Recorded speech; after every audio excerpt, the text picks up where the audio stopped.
সব কাজে বাধা থাকলে আল্লাহর একটি নাম 111 বার পড়ুন। আল্লাহ তাআলা আপনার ভাগ্য খুলে দিবেন। আপনার সকল দরজাগুলো আল্লাহ তাআলা খুলে দিবেন। অনেকেই আছেন, যেই কাজই ধরেন সেই কাজের ভিতরেই তার বাধা আসে। কোনো কাজে সে সাকসেসফুল হতে পারছে না। যদি আল্লাহর গুণবাচক একটি নাম পড়ে সে যদি দোয়া করতে পারে, আল্লাহ পাক রব্বুল আলামিন তার ওই কাজের সফলতা দান করবেন এবং তার ভাগ্যের পরিবর্তন করে দিবেন ইনশাআল্লাহ।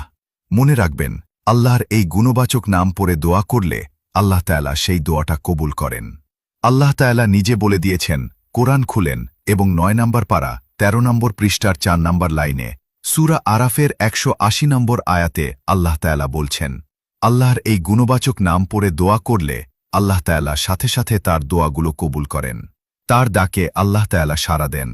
সুতরাং আপনি যদি কঠিন বিপদে পড়ে যান, কোনো কাজই হচ্ছে না, সব কাজে বাধাও হচ্ছে এবং আপনি কোনো কাজে সফলতা অর্জন করতে পারছেন না, আপনি ফজরের নামাজের পরে এমনটা করবেন। ফজরের নামাজের পরে আপনি প্রথমে 3 বার দরুদ শরীফ পড়বেন। এরপরে আপনি আপনার ডান হাতকে বাম হাতের উপরে রাখবেন, রেখে আল্লাহর গুণবাচক নাম ইয়া ফাত্তাহু 111 বার পড়বেন। ইয়া ফাত্তাহু 111 বার পড়বেন।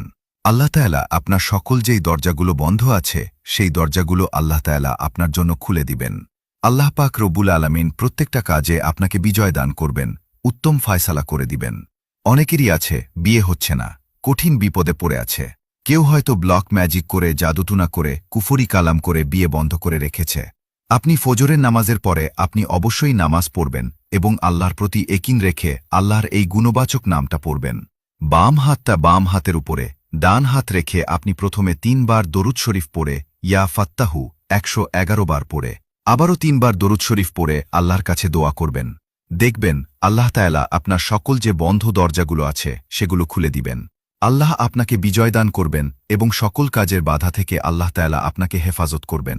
ভিডিওটি অনেক গুরুত্বপূর্ণ, তাই দেখা হলে কমেন্টে মাশাআল্লাহ বা আলহামদুলিল্লাহ লিখে শেয়ার করে অন্যদের শেখার সুযোগ করে দিবেন। আপনি ভাবতেও পারবেন না আপনার মাধ্যমে কত কোটি মানুষ এই আমলটি করবে, আর এর বিনিময়ে আপনিও অসংখ্য নেকির অংশীদার হবেন ইনশাআল্লাহ।